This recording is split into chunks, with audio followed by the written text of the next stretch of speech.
Bueno, después de habernos cuidado con este desayuno tan bueno y con estas conversaciones tan enriquecedoras, vamos a continuar y ahora va a tener lugar una mesa de expertos un tanto especial sobre el trabajo no remunerado, es decir, aquel trabajo que se realiza sin recibir por ello ninguna retribución.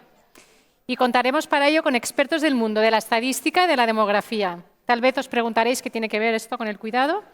Pues seguramente mucho más de lo que pensamos. Va a moderar la mesa la doctora Marta Mas. Marta es licenciada en Administración y Dirección de Empresas por la Universidad de Navarra con premio extraordinario, doctora en Organización de Empresas por la Universidad Politécnica de Cataluña y profesora titular de la Facultad de Ciencias Económicas y Sociales de UIC Barcelona. También es decana de esta misma facultad desde el año 2016 y desde hace un año adjunta al Vicerrectorado de Investigación de nuestra universidad. Investigadora principal del Grupo de Investigación Quality and Innovation for Service Excellence y forma parte también del Comité Científico de la Cátedra de Dirección de Empresas y Gobierno Corporativo. Le acompañan la señora Pilar Martínez, la señora Maya Gómez de Eustat, Instituto Vasco de Estadística, y el señor Alejandro Macarrón Larumbe de la Fundación Renacimiento Demográfico. Cuando queráis. Muchas gracias. ¿Sí? No sé. Sí, nos subimos ya.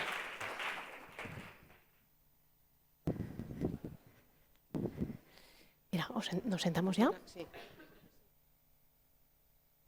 ¿Carpeta de quién es?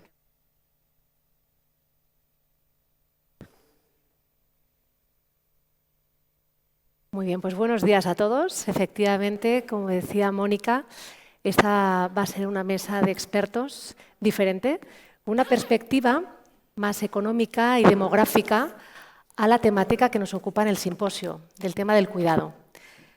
En primer lugar, voy a presentar a los ponentes, que luego pues, van a poder presentarnos con más profundidad sus áreas en las que son expertos.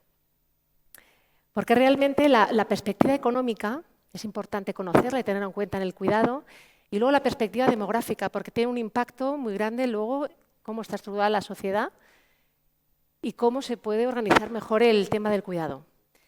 En primer lugar, voy a presentar a María Pilar Martínez Rollón, que es responsable del área de cuentas económicas y el marco Input-Output de Eustat. Y a Maya Gómez, que es responsable de cuentas económicas y en particular de la cuentas satélites doméstica Eustat. Eustat es el Instituto Vasco de Estadística. Es un organismo público de la Comunidad Autónoma de Euskadi que produce información estadística oficial. Entre las estadísticas que elaboran sobre el impacto económico del trabajo no remunerado,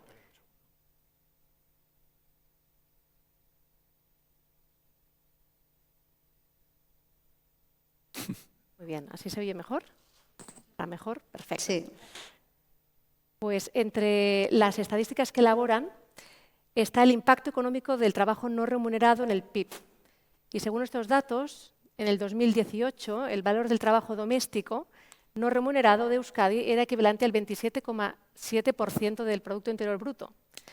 Y dado que el PIB es uno de los mide los productos y servicios internos de una economía, pues ponen valor económico del cuidado como algo que es muy importante y que muchas veces no se cuantifica. Y si no se cuantifica, difícilmente se puede medir. En segundo lugar, voy a presentar a Alejandro Macarrón, que es ingeniero de telecomunicaciones y consultor de estrategia empresarial. Es coordinador del Observatorio Demográfico de la Universidad CEU San Pablo y es autor de varios libros y ha realizado investigaciones y actividades de difusión sobre diversas materias de tipo económico y sociológico, en las que destacan la baja natalidad y el envejecimiento de la población, campo en el que puso en marcha la Fundación Renacimiento Demográfico, y es autor de los libros El suicidio demográfico de España y El suicidio demográfico de Occidente y Medio Mundo. Muy bien, pues agradecer la asistencia y participación de todos. Y ahora doy la palabra ya a Pilar. Muy bien. Gracias. Gracias. Bueno, yo en primer lugar voy a hacer la presentación en principio a Maya. Voy a necesitar el usuario, porfa. Sabe. ¿Te importa? Que justo se ha ido el password. la tecnología. Eustat. Espera, Mira, ¿tienes? a ver. El password. ¿Te has puesto Pero es que no lo he puesto. las Es que no gafas? lo ¿Dónde sé. me dejan? No sé.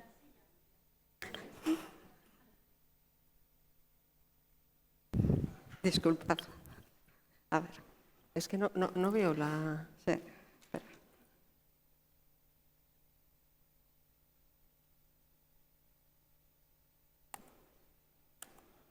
Vale. Bueno, en principio nuestra presentación va a ser conjunta. Vamos a hablar las dos un poco combinadamente de la cuenta satélite del trabajo doméstico. En primer lugar, eso, queríamos daros las gracias a la organización por invitarnos a esta mesa redonda e invitar a participar en ella al Instituto Vasco de Estadística. En este caso, nosotros somos como vuestro referente IDESCAT. ¿Os resulta familiar? ¿Soléis utilizar datos del Instituto Catalán de Estadística? Bueno, pues somos el referente en Euskadi a nivel de comunidad autónoma, lo que el INE es a España, el Instituto Nacional de Estadística. En vuestro caso sería IDESCAT, nosotros el Eustat. Os vamos a presentar una operación estadística que forma parte ya de los planes y programas estadísticos oficiales del Plan Vasco de Estadística. Y no es una operación aislada como tal, es una cuenta satélite. Mi compañera os ubicará más lo que es una cuenta económica global que opera a nivel de PIB global, pero luego las satélites, que es lo que vamos a intentar centraros. Es una operación quinquenal y se incluye en el denominado de las cuentas satélites, que son un conjunto de ellas. Esperamos que se cumplan las expectativas de todos los perfiles presentes en el simposio, pero cuando nos invitaron dijimos, bueno, nosotras vamos a hablar de nuestro libro, vamos a contar qué hacemos para medir el trabajo doméstico económicamente. Entonces, esto es lo que hemos venido a presentaros. Cómo se mide en Euskadi la valoración económica del trabajo que se hace en el ámbito doméstico. No sé si hay que pasar ya, Maya, igual sigues tú. Ella es la que os va a ubicar el tema y yo lo que haré es presentaros otra operación estadística que es la base original de donde parte toda esta otra operación. Amaya. Hola, buenos días. Bueno, vamos a intentar dar unos esbozos, igual los veis un poco generalistas, pero queríamos llegar al mayor número de personas, ya que también hay mucho tecnicismo económico detrás y no era cuestión de entrar a un nivel de detalle demasiado profundo.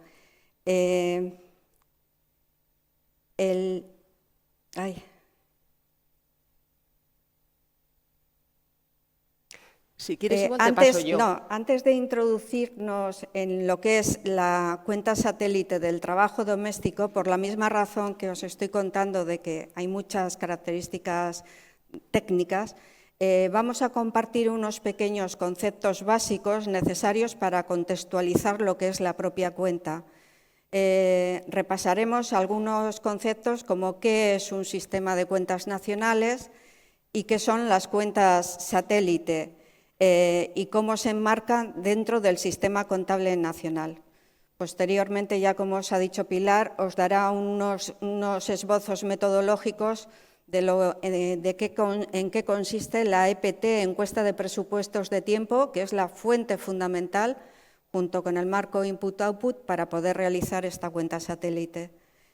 Y finalmente, ya nos centraremos en qué antecedentes tiene la cuenta satélite del trabajo doméstico, qué metodología se sigue y os daremos unas gráficas de un poco de lo que ha sido la evolución en estos años.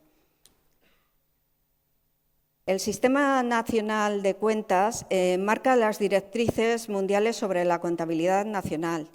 Esas directrices Te paso yo. Te voy a pasar. Están elaboradas bajo la responsabilidad conjunta de Naciones Unidas, la Comisión de las Comunidades Europeas, la OCDE, el Banco Mundial, y en Europa en concreto es el Sistema Europeo de Cuentas el manual metodológico de referencia, que es totalmente coherente con el sistema de cuentas nacionales. ¿Qué es un sistema contable? El sistema contable es una sucesión de cuentas y un conjunto de tablas y cuadros que nos van a permitir medir la estructura de una economía en su conjunto, bien sea a través del PIB, de renta y otras macromagnitudes. y además nos va a permitir medir partes específicas de una economía, es decir, un sector como tal, la banca, las administraciones públicas u otros sectores que están definidos en contabilidad. Además, a través de estas macromagnitudes vamos a medir partes específicas de una economía, es decir, nos va a permitir la serie temporal establecer tasas de crecimiento del PIB, comportamientos estacionales del gasto de los hogares, comparación de estructuras por ramas de actividad a lo largo del tiempo y por finalmente realizar comparaciones entre distintas economías. Por tanto, vamos a decir que el sistema contable se define como sistemático, es decir, sigue una serie de reglas conocidas y reconocidas para un periodo de tiempo, es comparable, nos permite ponernos en contextualización con otras economías, es completo, nos permite medir el total de la economía y además hay una característica que lo define, que es la diversidad. Es decir, permitir satisfacer las necesidades e intereses múltiples. Además, hay una característica importante que es la convergencia. ¿Qué es eso de la convergencia? Pues es que nos permite contrastar la realidad económica desde un punto de vista institucional, a través de una sucesión de cuentas de los sectores institucionales que se hace desde Contabilidad Nacional, pero además también esa sucesión de cuentas tiene que ser totalmente compatible con lo que es el marco input-output y las cuentas económicas que tienen una visión productiva de lo que es la economía. Son dos visiones diferentes, pero que tienen que ser convergentes, coherentes y compatibles. Desde este punto de vista, vamos a hablar, la visión institucional que he comentado nos va a definir unos sectores institucionales que son las sociedades no financieras, las instituciones financieras, donde están la banca y los servicios auxiliares de la banca, las administraciones públicas, y ahí vemos como sector institucional los hogares. Pero esos hogares en Contabilidad Nacional luego veremos que miden algo diferente a lo que es objeto de la cuenta satélite del trabajo doméstico. Y las instituciones sin fines de lucro al servicio de los hogares. Desde la visión productiva, como sabréis muchos de los asistentes, la economía se divide en una serie de ramas de actividad que están caracterizadas por una actividad principal de las empresas y unas actividades secundarias, que es todo lo que recoge el marco input-output. ¿Qué vamos a ver a continuación?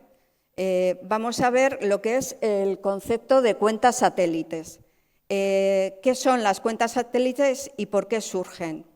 El origen de las cuentas satélites ya viene determinado en la metodología del Sistema Europeo de Cuentas y sirven para satisfacer una necesidad que había de contabilizar, de medir actividades que no se encontraban dentro de, algunas de ellas no se encuentran dentro de la frontera de la producción. ¿Qué intenta la cuenta satélite? Intenta dar una visión diferente a la que tradicionalmente tiene el marco de contabilidad nacional. Es decir, tiene una visión más transversal para medir sectores de la economía específicos que nos puedan interesar especialmente con alguna finalidad. Así, por ejemplo, podemos decir, y en el Instituto Estadístico se realizan diversas cuentas satélites, entre las que están el turismo, la sanidad, educación, cultura, las cuentas satélites medioambientales, que recogen la cuenta de impuestos ambientales y de producción de bienes y servicios ambientales. Todas estas cuentas en sí tienen esa visión transversal. Y luego, aparte, nos encontramos con una un tanto especial, que es la cuenta de satélite del trabajo doméstico. ¿Por qué? Porque lo que está intentando medir esta cuenta es incorporar a la frontera, dar cabida a actividades que están fuera del sistema contable. Por tanto, llegados a este punto, estamos ya contextualizados para hablar un poco más en detalle de lo que es la cuenta satélite del trabajo doméstico. Ya en sí, el nombre de la operación tiene tres palabras clave. Por una parte nos dice que es una cuenta, que ya por tanto va a tener como tal, es un ejercicio contable, que va a tener sus sumas, sus restas, sus saldos, ¿de acuerdo? Por otra parte, satélite, que a muchas personas nos podría evocar qué es eso de satélite, ¿no? Pero en el sentido de estas cuentas, quiere decir que gira alrededor de lo que es el marco central de la contabilidad nacional y enfatiza en el comportamiento de uno de los sectores institucionales que hemos definido previamente, que son los hogares. Por tanto, hablaremos de un sistema contable, satélite de otro principal y focalizado en el comportamiento de los hogares. La valoración del trabajo doméstico en sí es una tarea difícil, pero bueno, viable, como se ha visto que llevamos haciéndola 25 años. Sus orígenes tienen su fundamento en la necesidad que surgió de hacer visible un trabajo realizado fundamentalmente por mujeres. Hubo distintas conferencias mundiales de la mujer, sobre todo la de Nairobi en 1985 y la de Beijing en 1995, que supusieron importantes avances y compromisos en la valoración del trabajo doméstico. En ese momento ya se habían realizado estudios que apuntaban a la necesidad de calcular el valor de esa actividad económica. En el caso de la Comunidad Autónoma de Euskadi, se plantea la elaboración de la cuenta satélite a instancias del Parlamento Vasco y a partir de los planes de acción positiva del Gobierno vasco, impulsados fundamentalmente por el Instituto Vasco de la Mujer, Emakunde. Con ello se pretendía informar de un trabajo oculto y además destacar que el aflorar ese trabajo oculto podría ser comparable con cualquier otro sector de la economía. En la decisión de abordar la cuenta satélite del trabajo doméstico por parte de Eustat, no fue ajeno el proyecto promovido por Eurostat entre 1995 y 98, en el que en el SEC 95 ya se establecía una posible metodología a tener en cuenta por las distintas instituciones de estadística. Y fue el Instituto de Estadística de Finlandia el que desarrolló la metodología y fue presentado en el 13º Seminario Internacional de Eustat. Este trabajo fue el que supuso el inicio de una metodología de carácter oficial que permitía enmarcar, definir y cuantificar el trabajo doméstico de forma homogénea entre los diferentes países y economías, es decir, siendo coherente dentro del marco de contabilidad nacional. Con esta metodología, aunque no se admite la contabilización dentro del PIB del trabajo doméstico, sí permite, por lo menos, presentar estos datos de una manera dentro de un núcleo de lo que es la contabilidad nacional.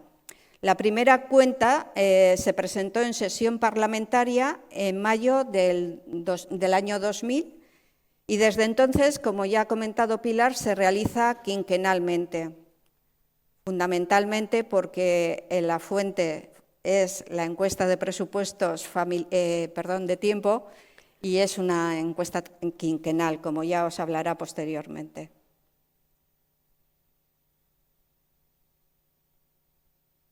La diferencia entre la cuenta satélite del trabajo doméstico y la cuenta de los hogares, que lo recogemos como metodología SEC, es decir, medida lo que es en términos de contabilidad nacional, es que en la cuenta satélite la mayor parte de la producción doméstica no pasa por el mercado. Es decir, en la metodología SEC, en la contabilidad nacional, el sector de los hogares recoge cómo se comportan los hogares desde un punto de vista de consumidores, de ahí que tenemos el consumo final de los hogares, y aparte también como productores, como es el caso de los autónomos, o sea, dentro del tejido productivo de contabilidad nacional.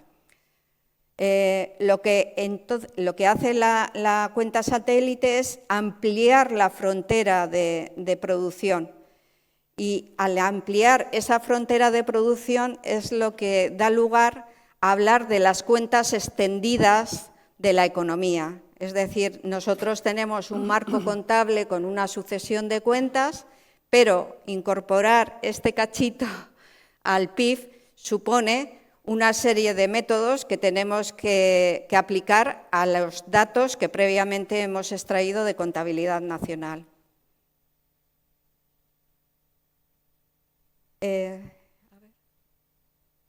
Sí, entonces ahora, como la fuente principal es la encuesta de presupuestos de tiempo y no teníamos muy claro si el foro conoce un poco la encuesta, vamos a daros unos breves esbozos de lo que es la metodología que se aplica en esta encuesta.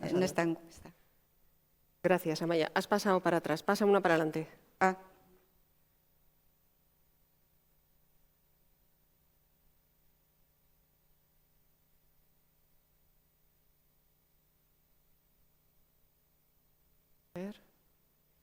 Vale. La encuesta de presupuestos de tiempo forma parte de la estadística oficial que también elabora Eustat y es la fuente principal, el origen de los datos que va a nutrir el cómo se va a poder elaborar la cuenta satélite del trabajo doméstico. Sin esta operación estadística sería inviable, imposible calcular y estimar cuál es ese trabajo no de mercado que se desarrolla dentro del ámbito doméstico y también se sumaría al conjunto de lo que entraba dentro de la contabilidad nacional para decir la producción de mercado es una. Esta sería como la de no mercado, la de qué pasa en el ámbito doméstico para reflejarlo como trabajo y sumarlo al trabajo productivo de mercado. Pues esta operación lo que te hace es casi lo voy a mejorar así. Ofrece una serie de indicadores que recoge los hábitos y usos sociales del tiempo. Se realiza, como hemos dicho, quinquenal y el método principal de recogida de datos es un cuestionario, pero sobre todo el método principal es un diario que recoge todas las actividades de la población residente en una vivienda seleccionada para formar parte del conjunto muestral que va a decir qué es lo que hace en un día para saber y poder medir los hábitos de una población, cómo utiliza el tiempo en su casa durante un periodo de tiempo concreto.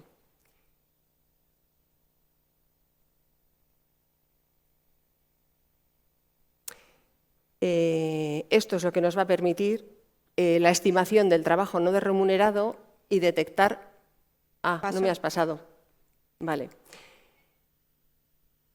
Detectar cuáles son los hábitos y comportamientos económicos, culturales y sociales de la población, conocer cómo se distribuye el tiempo a lo largo de un día medio por tipo de día, dibujar diferentes tipos de jornada, como son las jornadas de los distintos colectivos sociales, luego veremos que se mide la semana en 4 tipos de jornadas, cuantificar el tiempo que se dedica diariamente a cada actividad.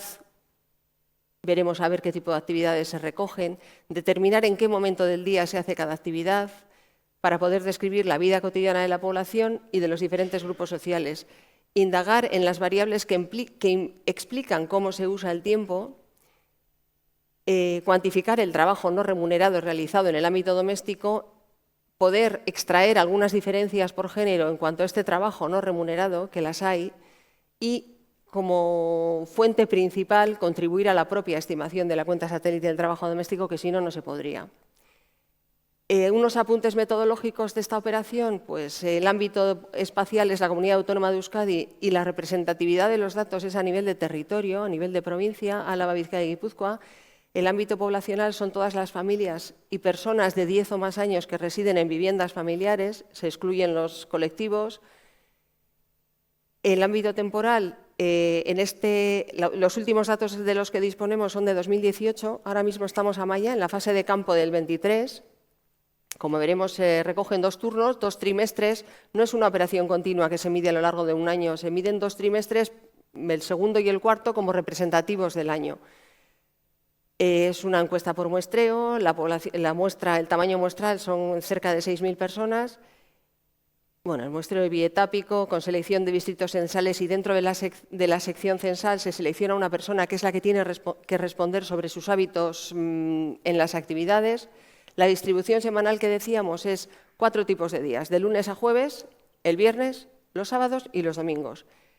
Y la selección es aleatoria, si contamos con una muestra de 5.874 personas, pues se reparte entre 4 y a cada una de las 4 partes les toca de lunes a jueves, un viernes, un sábado y un domingo. El método de recogida es un método mixto, se puede hacer a través de Internet, telefónica o presencial. Y los informantes, esto es muy importante en cuanto a la calidad y a la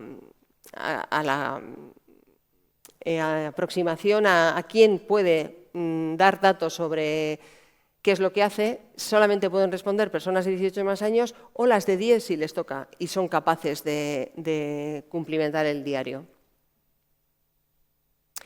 Como he dicho, se basa en la recogida vía cuestionarios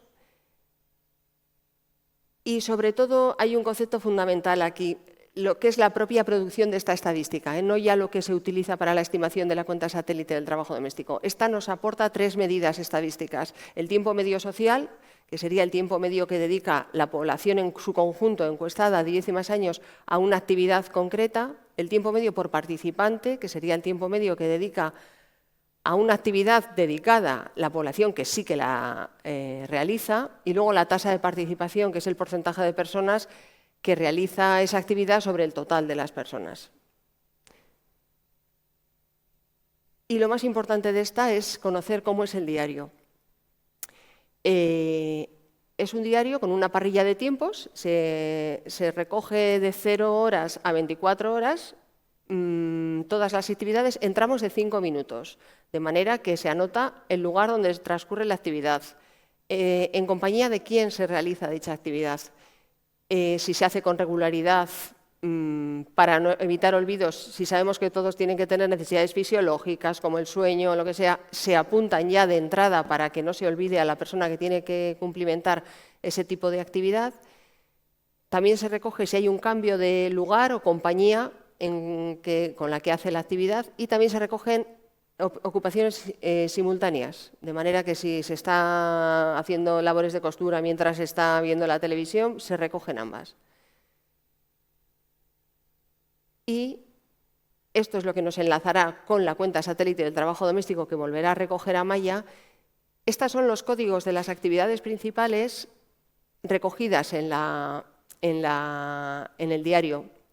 Hay desde necesidades fisiológicas, trabajo profesional, educación y formación, trabajos domésticos, totalmente entrarán a formar parte de la cuenta satélite, trabajos de cuidados a personas del hogar, exactamente igual, vida social, ocio activo, ocio pasivo y aficiones y trayectos. Trayectos también formará parte de la cuenta satélite porque tú puedes verte obligada a hacer un trayecto hacia un sitio para poder realizar esa actividad. Si no tuvieras que hacerla, no tendrías que realizar el trayecto. Entonces, estos códigos van a enlazar, pasa a la siguiente que ya te toca, con las que entran dentro del marco de la cuenta satélite. Y vuelve a retomar ella.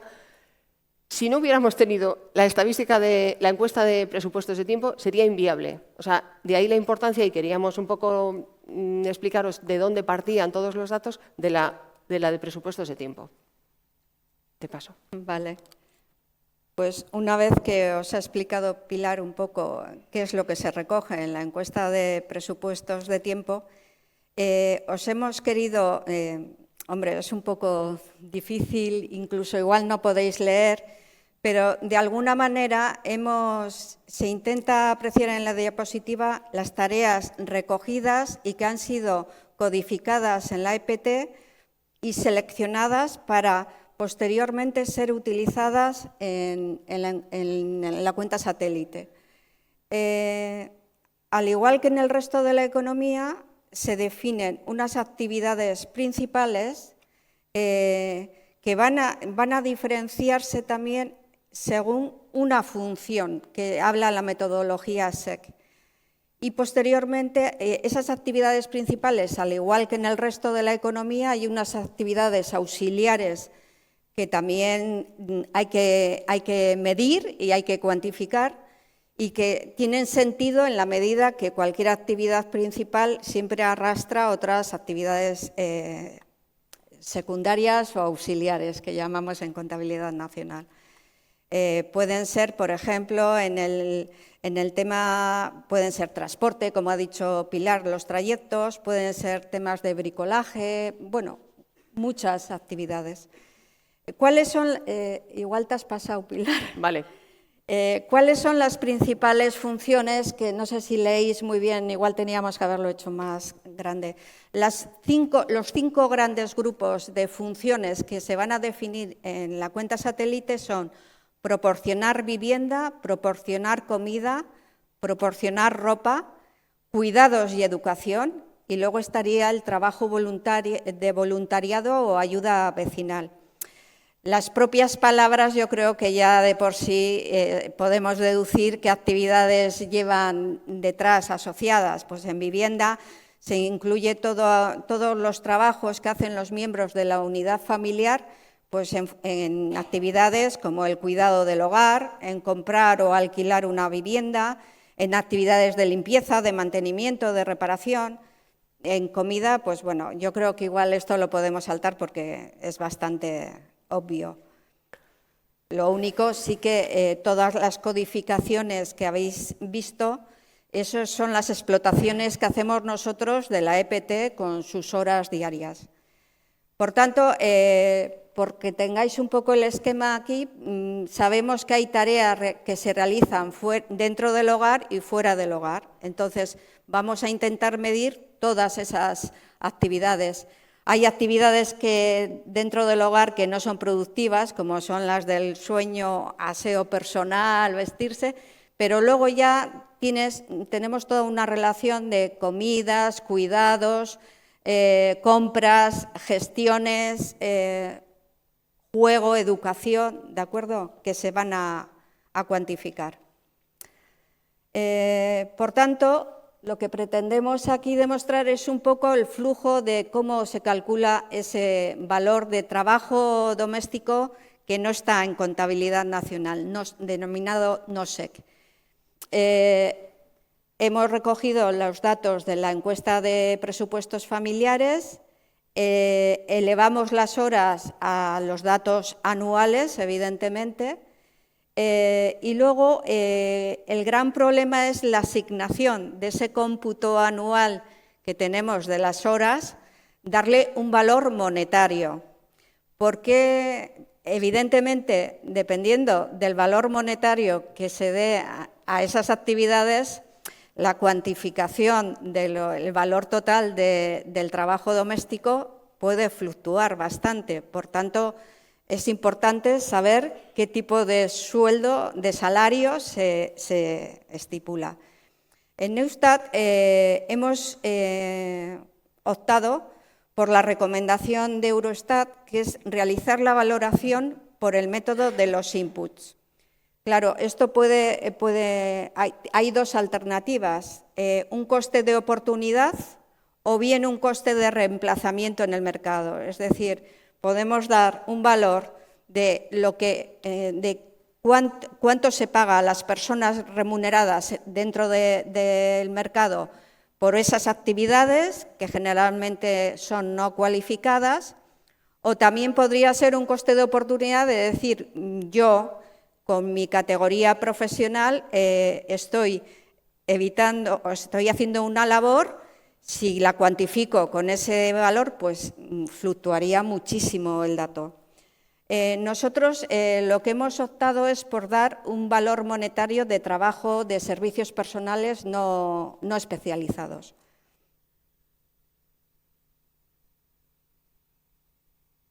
Entonces, ¿cómo hacemos el flujo? ¿Cómo computamos todo el trabajo doméstico dentro de lo que ya tenemos nosotros en nuestro marco de contabilidad nacional? Es decir, hemos llegado a un sumatorio de valor de output de trabajo doméstico no remunerado, pero claro, hemos dicho, nosotros tenemos datos de contabilidad nacional del consumo de los hogares. Esos hogares son los que ahora tenemos que detraer una serie de consumos intermedios para valorar, es decir, yo cuando hago la comida utilizo una serie de inputs para llegar a ese valor de producción. Utilizo unas cazuelas, hornos, microondas, frigoríficos, que eso lo vamos a computar como si fuera formación bruta de capital, es decir, es una inversión para esta actividad. Entonces, a todo eso hay que darle una metodología SEC y detrayendo del consumo final de los hogares esas magnitudes de consumo intermedio y formación bruta de capital, llegaremos a un consumo final neto. Y eso hay que incorporarlo en lo que es la contabilidad nacional, por eso de ahí las cuentas extendidas que mencionan la producción SEC y la producción no SEC, no contabilizada. Os hemos puesto simplemente un poco ahí para que veáis qué datos, qué tablas estadísticas difundimos nosotros relacionadas con la cuenta satélite del trabajo doméstico. No veíamos pertinente entrar en cada una de ellas. Hemos intentado poner en gráfico para visualizar que sea un poco más amigable todo.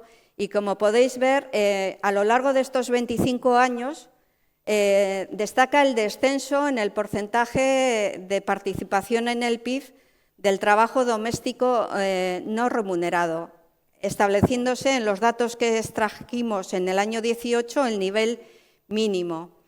Si hacemos una comparación con lo que es la serie de los datos de contabilidad nacional del PIB, sí que hemos podido constatar que parece que es contracíclico, es decir, siempre cuando la economía va bien, parece que se delega más trabajo remunerado a sectores para el cuidado, para las tareas domésticas, mientras que en fases de crisis, evidentemente, se recurre menos al mercado y se hacen más las actividades dentro del propio hogar.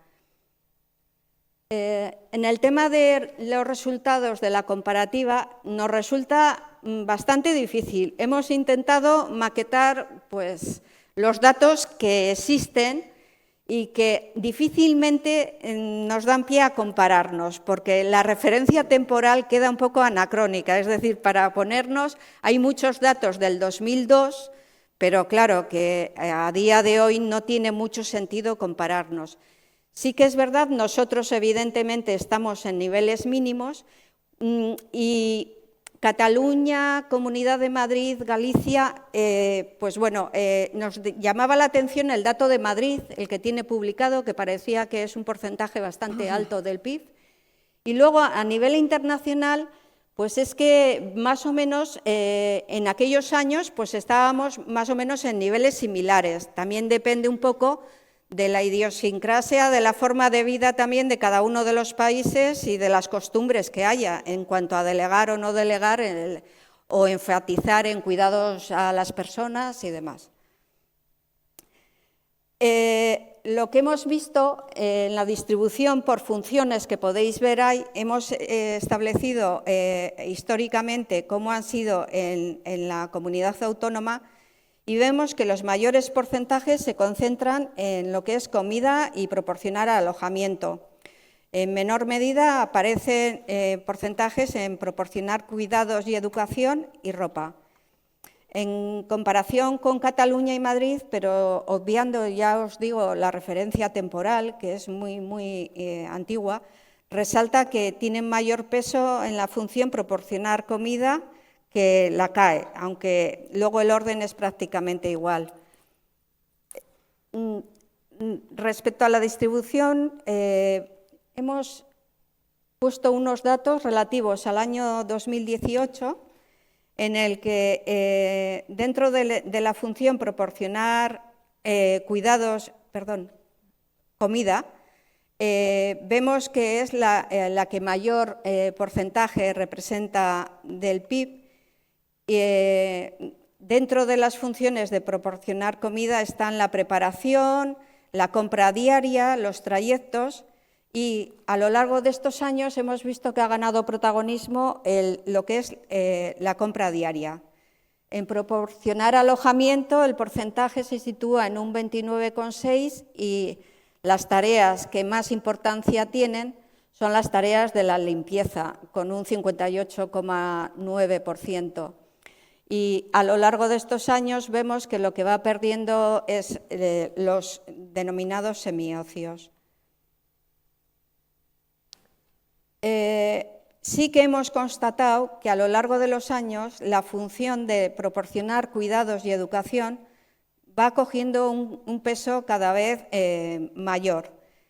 Parece que va un poco parejo lo que es la pirámide poblacional, que está más envejecida y que requiere, por tanto, un cuidado mayor en los propios hogares. Hemos visto también, bueno, os pongo ahí de proporcionar ropa, que tiene un 7,3%. Y como os he dicho anteriormente, la encuesta de presupuestos, como tiene los datos recoge por sexo, eso nos permite todo el análisis que hemos hecho anteriormente y que os hemos dado unos datos globales, permite realizarlo también por sexo. Y vemos que en el 2018 el 32,8% de la producción doméstica era realizada por hombres frente al 67,2% por las mujeres. Con lo cual, esta cifra claramente corrobora lo que ya sabíamos, que las tareas domésticas es un trabajo marcadamente femenino, tanto dentro de la frontera de la producción, cuando se remunera en el mercado, como dentro de las actividades que se llevan a cabo en el hogar. Vemos que, si bien en la comparación interanual revela además que se han producido avances en la igualdad, han sido lentos y comparones. No, en el anterior, por favor, Pilar. Vale. Sí, porque si veis, de hecho, entre 2013 y 2018 se puede observar que hay un leve estancamiento. Vale. Vale. Pues os vamos a poner aquí, hemos hecho ese análisis, bueno, yo creo que la organización tiene las diapositivas, si alguno está interesado en verlas un poco. Como son datos, una serie muy larga y demás, bueno, hemos querido representar cada una de las funciones, cuál ha sido la evolución a lo largo de los 25 años por sexo. Tenemos la de proporcionar alojamiento, cuidado y educación, que como veis en la anterior, Pilar. Sí, en la de cuidado y educación ya veis que se ve claramente que está en alza y que tiene mucha importancia. Bueno, con todo esto también vamos a llegar a unas conclusiones, que es que el trabajo doméstico no remunerado supone un 27,7% del PIB, 5 puntos menos que en 2013, con lo cual se ve el movimiento que os comentaba, que hay una transferencia de recursos de la economía doméstica hacia la del mercado. Proporcionar comida y alojamiento generan la mayor parte del trabajo doméstico. Cuidado y educación y la comida son funciones en alza. Hay una mayor participación de los hombres en el tema del alojamiento y en la ayuda vecinal. Disminuye en otras funciones. Hay claramente un carácter femenino del trabajo doméstico y las mujeres vemos que intensifican su participación en los cuidados y educación y en la ayuda vecinal. Además, hemos puesto unas tablas anteriormente, pero que por tiempo no va a dar tiempo. Tenemos la distribución territorial tanto para Álava, Vizcaya y Guipúzcoa, en los que se veía, no hemos entrado en detalle en esa tabla, pero que en Álava y en Guipúzcoa el comportamiento de los hombres era como más acentuado. La cuenta constata la importancia del trabajo doméstico no remunerado, su reparto entre los géneros permitiendo el seguimiento en el tiempo, iguala el tratamiento del trabajo doméstico a cualquier otro sector de la economía, un 20 y tantos % es importante, y además reseñar los elementos fundamentales de los que hemos partido, la encuesta de presupuestos de tiempo y el marco contable que utilizamos para los cálculos del PIB. Muchas gracias, eskerrik asko. Muchas gracias. Ya lo siento, ya lo siento. Toma. Muy bien, muchas gracias, Pilar, Amaya, por esta presentación.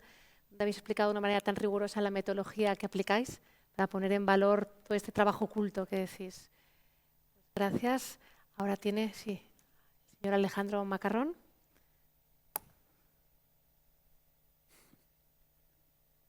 A ver, se pasa adelante con cuál. Pero, sí, hola, buenos días. Lamentablemente tengo poco tiempo, como les explicaba, tengo una graduación de una hija esta tarde y si no vuelvo a tiempo a casa en Madrid me matan, ¿no? Entonces iré cuando se cargue la presentación. Yo voy a hablar he asistido a la presentación inicial del profesor italiano, esta actual, la mía es también totalmente distinta de las dos anteriores, porque yo de lo que voy a hablar sobre todo es de los temas que tienen que ver con la baja natalidad y el envejecimiento, resaltando el valor del trabajo tradicional femenino no remunerado fuera del hogar. Si se entiende el hogar como una unidad, pues sí, porque viene división de tareas. Si se entiende como algo a precio de mercado y que alguien externo paga, evidentemente no remunerado, sigue existiendo. Entonces, tampoco me va a dar tiempo, lógicamente, a ver en absoluto toda la presentación, pero se puede distribuir. Y voy a dar pues, una serie de ideas y datos, sobre todo porque, desgraciadamente, pues, la situación está muy mal, ¿no? Está muy mal en la falta de... Tenemos un déficit de natalidad que no es sostenible, ¿no? A ver, ¿cómo paso yo aquí? Sí.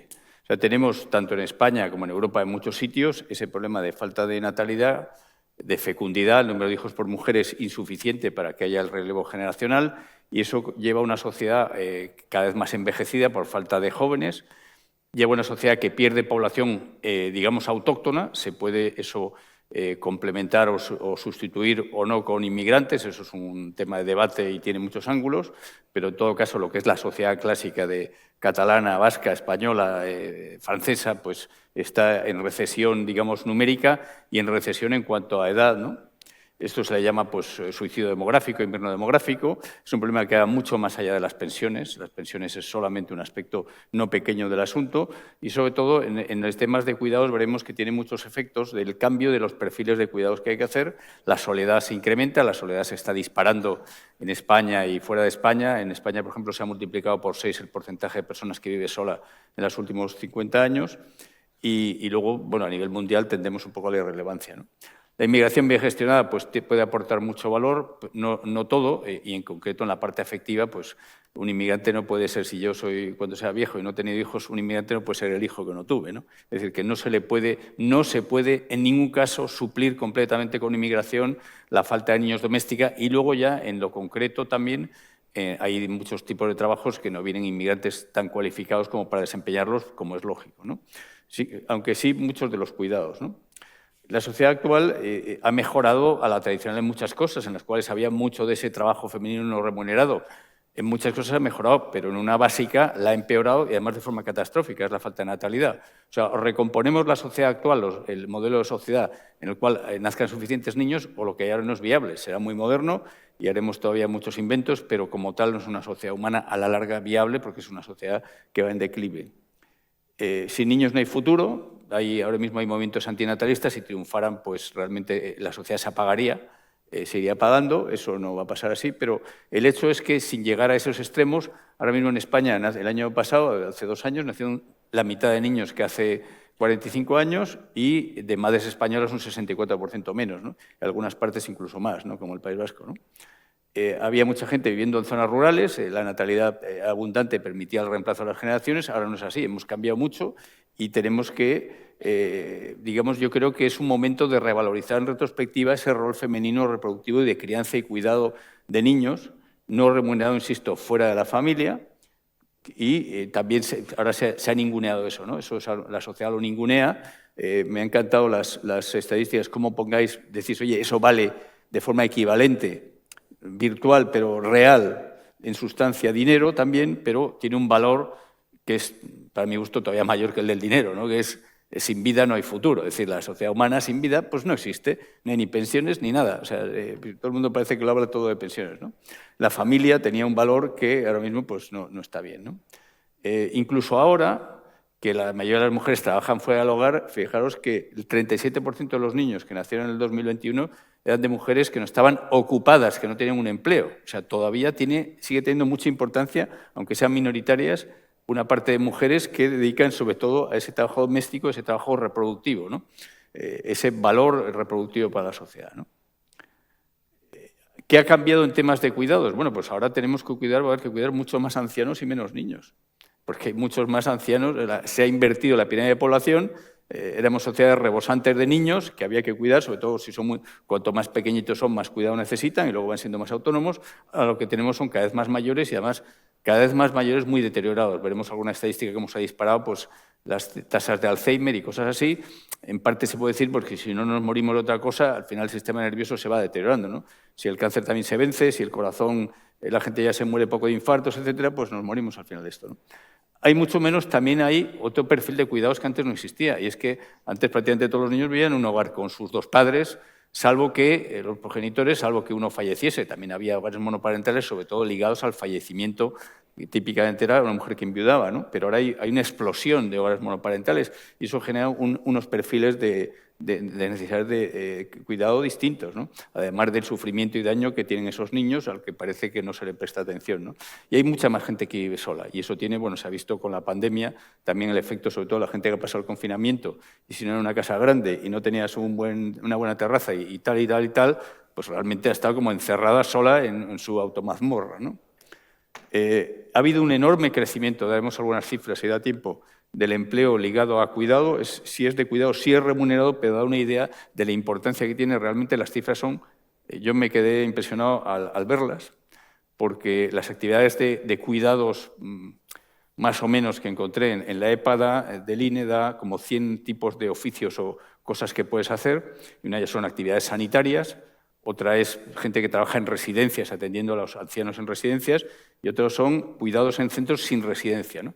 Bueno, pues esencialmente en los últimos 15 años en España se han creado unos 700.000 empleos de eso, el 80% ocupados por mujeres.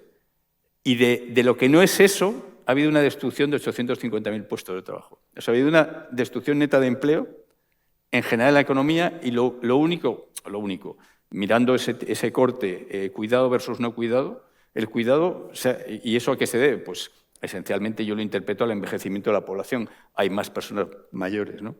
Entonces, en definitiva, necesitamos más natalidad y eso tiene que ver, tenemos que replantearnos y revalorizar el trabajo doméstico en la medida en que no hay una compatibilidad perfecta con el mundo laboral. No es cero, la compatibilidad entre el trabajo femenino fuera del hogar y la natalidad es posible, pero tiene sus dificultades y entre la sociedad tenemos el reto de hacer que sean compatibles, porque si no lo conseguimos, pues todo lo demás podemos hablar del sexo de los ángeles y lo que queramos, y tener muchos institutos de estadística y tener muchos consultores como yo y todo lo que queramos, pero no, la sociedad no es viable. Y es importante el tema de esta sociedad, insisto, vamos a tener un incremento exponencial del número de ancianos, aunque es verdad que envejecemos más lentamente ahora, pero llega la vejez dura, llega también. Y ese tipo, y luego los retos del tema de la monoparentalidad, que están, en mi opinión, bastante mal resueltos, entre otras cosas, porque ni se habla de ello, prácticamente como una fuente de necesidades especiales, ya no solo de dinero, porque se habla de pobreza económica, pero en la parte de cuidados, ¿no? Bueno, estos son un poco de dónde venimos. Esto es un resumen de la historia de España los últimos 170 años en nacimiento, ¿no? En 160 años, ¿no? Entonces, veis que los nacimientos eran prácticamente los mismos durante todo el tiempo, hasta la mitad de la gráfica, que ocurre una cosa que se llama guerra civil, ¿no? Cuando España se autodestruye, ¿no? Y toca fondo. Pero en ese momento, si os fijáis, con 20 millones menos de habitantes, eso es el año 39, el punto bajo, nacen más niños que ahora, ¿no? Al final de la gráfica cambié de colores porque la llegada de inmigrantes masiva permitió, digamos, un repunte de las cifras de nacimientos que enmascararon la baja natalidad, digamos, nativa, ¿no? Pero también esa ha caído, pero en todo caso las comparativas, como veis, comparado con ese punto mínimo, siguen siendo, nacieron mucho más niños en el peor momento de la historia de España, en los últimos 170 años, que ahora, ¿no? Lo cual da mucho que pensar, ¿no? Esta es la caída de nacimientos totales en amarillo y en rojo de madres nacidas en España desde el año 76, ¿no? Esos son porcentajes, como veis, son números espeluznantes y, sobre todo, lo que es impresionante es que esto no sea una de las verdaderas grandes preocupaciones de la sociedad española, catalana, vasca y de los pueblos y de todos lados, ¿no? Porque dice, oye, sin esto es que no hay futuro, ¿no? Esto es lo que se llama el saldo vegetativo, que es la diferencia entre nacimientos y muertes. En azul es el global de España y en rojo es el de los españoles autóctonos, ¿no? Es la diferencia entre hijos de madres nacidas en España y menos defunciones de personas nacidas en España. Como veis, en los dos casos el saldo total y el de los españoles es cada vez más negativo y eso, lógicamente, no es sostenible. O sea, una sociedad puede perder población algunos años, como una empresa. Las empresas pueden perder dinero pues, algunos años, pero si todos los años pierden dinero y cada vez pierden más dinero, pues realmente, lógicamente, desaparecen, ¿no? La fecundidad es la variable clave, una de las superclaves en demografía es cuántos hijos se tienen de media por mujer, ¿no? Históricamente hacía falta que fuese muy, muy alta porque se morían muchísimos niños, ¿no? La mitad de los niños en España, en 1880, y no solo en España, no llegaban a cumplir 12 años. La mitad se morían antes de cumplir 12 años. Es impresionante, ¿no? Ahora, casi como en el chiste, afortunadamente muere uno o ninguno, ¿no? Muere uno de cada 250, ¿no? Prácticamente todos llegan adultos y eso hace que ahora necesitemos menos niños para acabar teniendo una sociedad igualmente sana demográficamente. El problema es que tenemos muchos menos de los que ese margen que nos permite la caída de la mortalidad infantil y juvenil nos proporciona, ¿no? El envejecimiento, esto no es un tema solamente de cantidad de población, sino de cuál es la composición, ¿no? Una sociedad envejecida no es lo ideal bajo ningún concepto para el futuro de una sociedad y para su bienestar, etc., ¿no? Esto es la edad mediana, la que separa en dos mitades la población en distintos países europeos, en 1980, año 19, y proyección a futuro. Y como veis, no ha parado de crecer, está en unos niveles históricamente máximos, y eso es realmente bastante preocupante, ¿no? Ahora, como dicen muchos, el viejo continente es el continente viejo, ¿no? O sea, lo que se ha llamado toda la vida Europa es el viejo continente, aunque el resto del mundo sigue la misma senda, ¿no?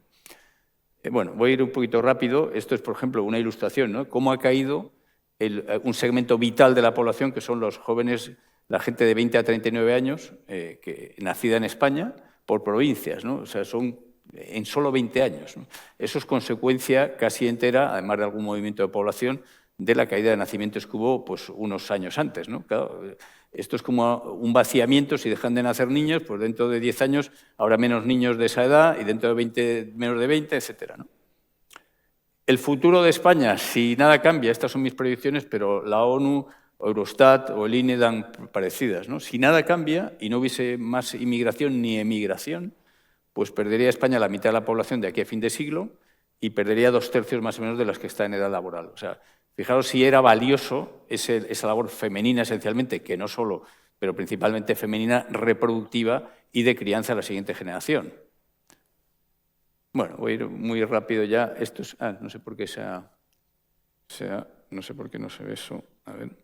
Esto es el gráfico de, bueno, es que no se ve, es un gráfico sobre la soledad, no sé por qué no lo proyecta bien. A la izquierda de todo es la gente que vive sin nadie. En el año 1970 eran el 1,9% de los españoles y en 2018 ya eran casi el 12%, el 11 y pico por ciento. O sea, se ha multiplicado por 6 el porcentaje de los que viven solos. Y a la derecha estaba al revés, ¿no? La gente que vivía en hogares muy poblados, que antes era muchísima y ahora no es casi nadie, ¿no? Esto es la inversión de la pirámide de población, lo podéis ver en menores de 5 años y mayores de 80, ¿no? Bueno, veis en el año 76 pues había muchos más menores de 5 años que ahora y había muchos más que mayores de 80, ¿no? Y ahora es al revés, ¿no? Claro, eso genera un cambio completo en el perfil de los cuidados. Esto es lo que os decía de los empleos, cómo han evolucionado los empleos en esos 3 segmentos de cuidado, ¿no? En las actividades sanitarias, la asistencia en establecimientos residenciales y actividades de servicios sociales sin residencia, ¿no?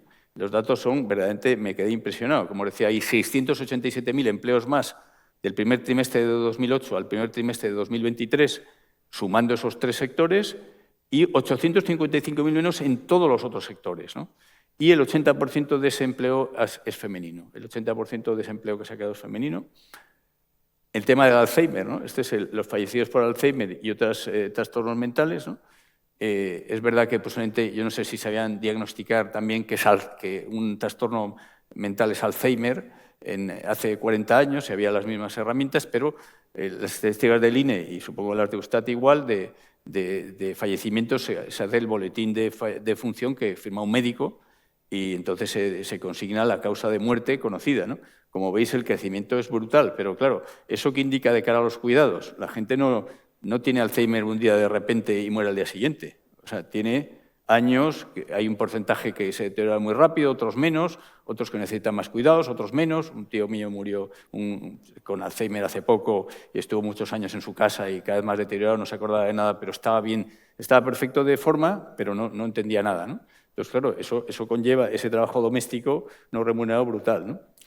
El tema de la monoparentalidad, que decía que no para de crecer, esto es el porcentaje de hogares monoparentales sobre el total de hogares con hijos, ¿no? Es una cosa que crece y así como los hogares monoparentales de antaño, como decía, eran sobre prácticamente casi todos por viudedades, ahora no es así, ¿no? Y eso tiene un efecto, además de la fecundidad, porque en general los hogares monoparentales tienen menos niños, en el perfil de cuidados, ¿no?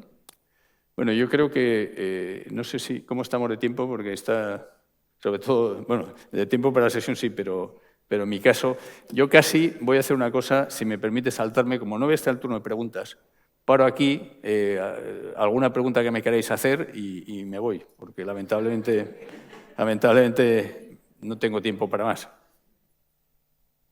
Pero vamos, como veis, la perspectiva que yo quería hacer era ver el valor que ha tenido, que sigue teniendo y que tenemos un problema verdaderamente grande. Y luego los perfiles de cuidados van cambiando y van muy asociados al envejecimiento, van muy asociados a la desestructuración familiar, que antes era más fácil o más llevadero, pues eso es lo que hay, ¿no? Entonces eso lo tenemos que atender y creo que nos está atendiendo bien. Gracias.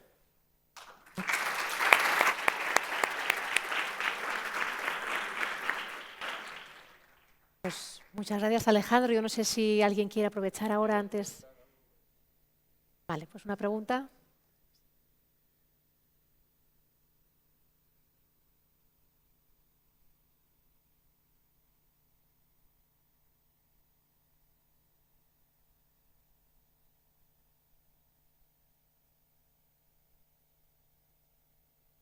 No se vislumbra un futuro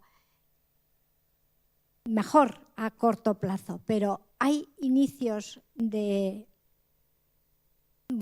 que sí, o deberíamos ponerlos en práctica todos los de la sala y ir así.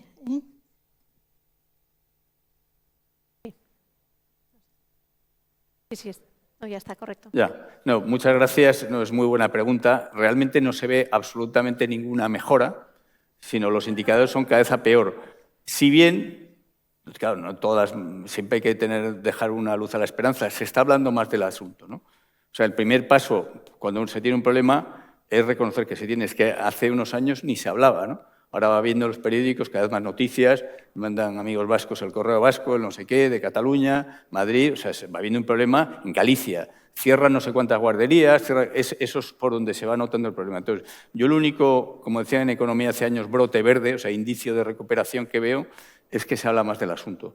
Porque todos los demás indicadores, todos van a peor. De hecho, van a peor de lo que yo, cuando empecé a estudiar estos temas hace como 15 años, creía que iban a ir, ¿no? Yo hice unos análisis un poco más conservadores, pero realmente se ha acelerado el tema de la caída de nacimientos, todos los indicadores, todos van a peor. Y lo siento que nos pueda dar mejores noticias.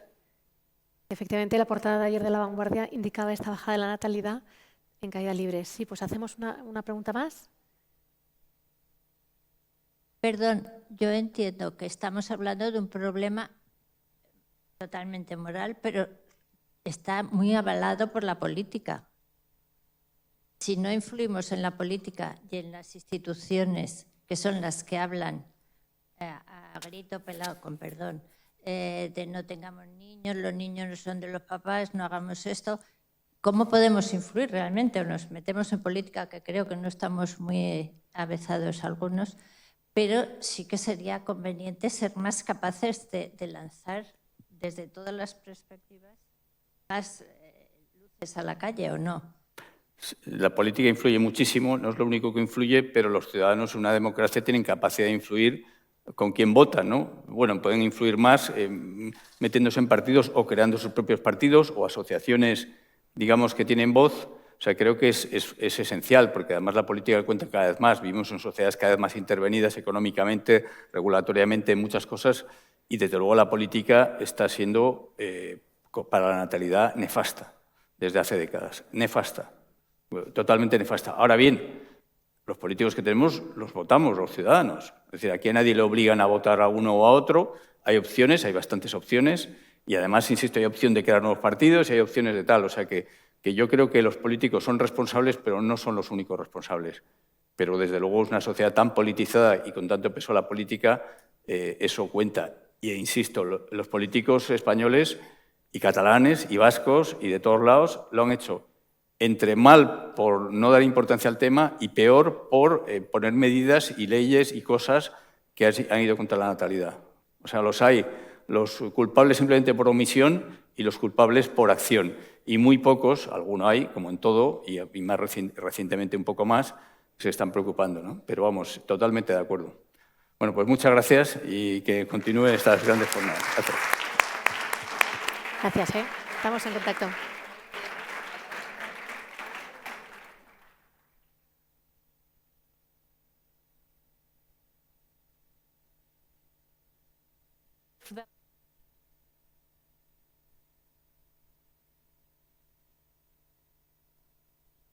El diálogo con todos los expertos para continuar. Si les parece, el doctor Pier Paolo Donati y el doctor Marín pueden subir al escenario para continuar el diálogo. Muchas gracias. Muy bien, pues invitamos a subir al resto de ponentes y adelante ya podemos pasar al turno de preguntas. Si van indicando, hay micrófonos. Si levantan la mano, perfecto. Por favor. Donetti. Muy bien, pues muchas gracias a todos. Perfecto, pues ya empezamos el turno de preguntas. Perfecto. El doctor Xavier Escribano. Muy bien. Muchas gracias a todos los ponentes por sus excelentes presentaciones. Yo quería plantear una pregunta al profesor Higinio Marín, después de su interesante intervención de esta mañana, tanto en el ámbito de los cuidados que tienen que ver con el origen de la vida, con el nacimiento, como aquellos con los que tiene que ver con su final, pues de alguna manera pues, el ritual funerario. Digamos, en todos ellos hay una intervención importante de lo que podríamos llamar la acción manual, ¿no? Las manos, la manipulación, ha dicho en algún momento en su intervención. Y me parece que hay un complemento de ese tipo de acciones, que es la palabra. Y me gustaría que nos dijera algo más sobre la importancia de la palabra en el ámbito del cuidado, tanto en el sentido más esencial, podríamos decir, del mismo, ¿no? Nada más. Pues muchas gracias por la pregunta. No estaba preparado, pero casi. Bueno, esto a mis alumnos, cuando daba antropología del cuidado en la Facultad de Medicina y ahora que doy antropología del cuidado en la Facultad de Enfermería, les sorprende un poco cuando empiezo a hablar de que la forma originaria del cuidado es el decir. Y que el decir como la forma de enfrentarse al olvido, a la confusión, el llamar a las cosas por su nombre es la forma prístina y primera de cuidar.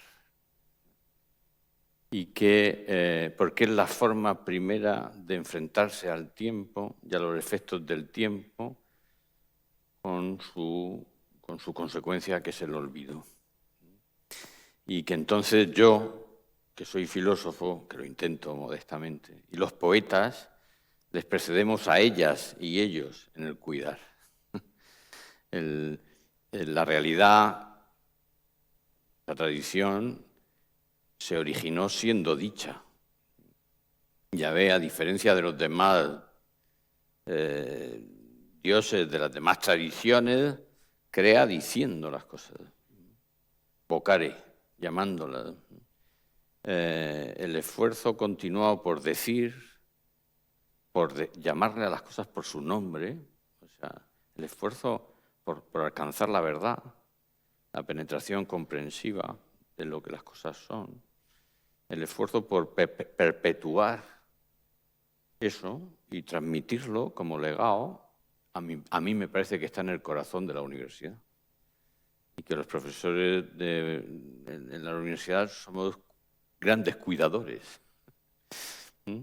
Y, o sea, personas que están dispuestas a decir lo que los demás, lo que nos han precedido, han alcanzado a saber y que se enfrentan a su pérdida, a su olvido. El tiempo es como un naufragio. Y quien se dedica a cuidar se dedica a poner a salvo los restos del naufragio. El naufragio es inevitable porque el tiempo es victorioso. Quizás no al final, pero cuidar es rescatar.